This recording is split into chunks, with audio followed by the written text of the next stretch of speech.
Now, as Gayle King celebrates 13 years at CBS, sources are speculating that her career might be nearing its end. What can you tell us?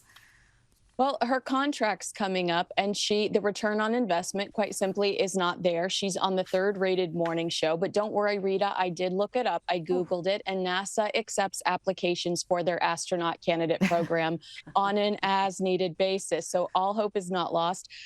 She'll leave and she'll start one of those hippie podcasts about good vibes. She could call it Live, Laugh, Leech, where fame adjacency becomes a full-time job, or Me, Myself, and More Me with Gayle Yeah. King, and it will bomb harder than her CNN show with Charles Barkley. Well, you know what? Yeah, you're right. She's been very lucky. She's had a very good run. Being Oprah's best mate has paid off. But I do wonder whether that ridiculous little space expedition that her and Katy Perry and a few other famous privileged women went on has done lasting damage to their reputations. We've seen Katy Perry now become a figure of mockery. People are posting her dance moves and making jokes about her. And now Gayle King could be losing her job. Do you think there's any connection between those two things? I do think so, because I think that people are just sick and tired of her. And that was an in-your-face PR stunt that they didn't need or want. Yeah, and Gayle King was really outspoken about the backlash and claiming it was sexism that people weren't seeing them as astronauts. Now to reports that 24-year-old Jordan Hudson is telling people that she is engaged to veteran American football coach Bill Belichick, who's a dude who, well, he's not just old enough to be her father, he's old enough to be her grandfather, Kinsey.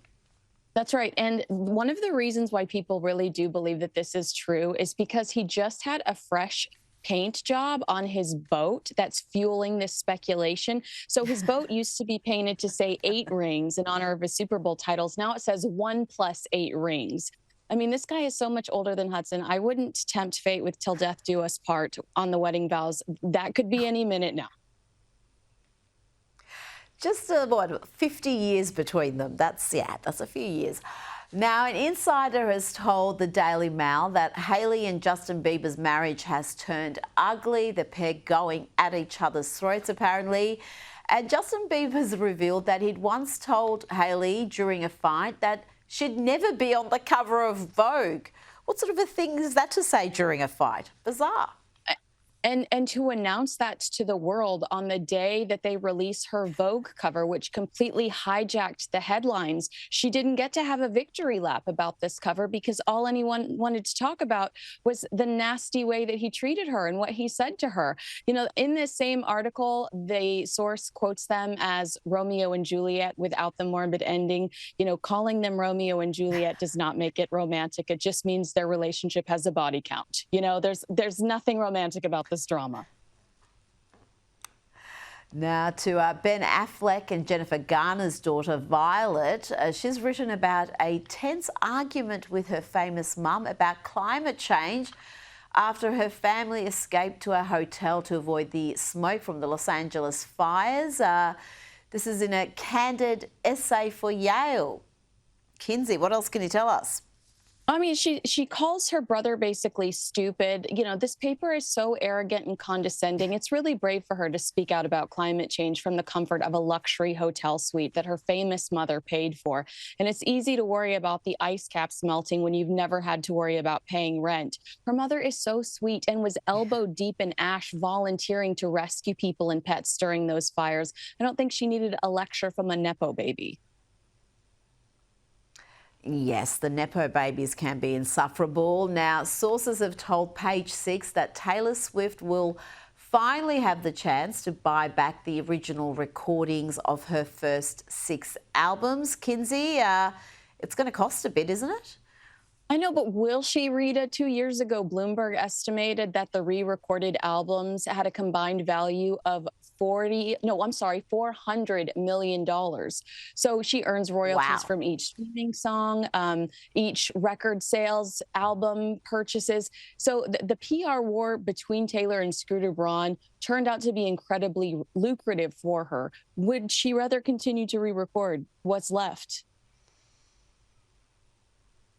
I don't know, but I do know that she may be called as a witness in the Blake Lively Justin Baldoni case, and that I've got the popcorn ready for because that's going to be good times.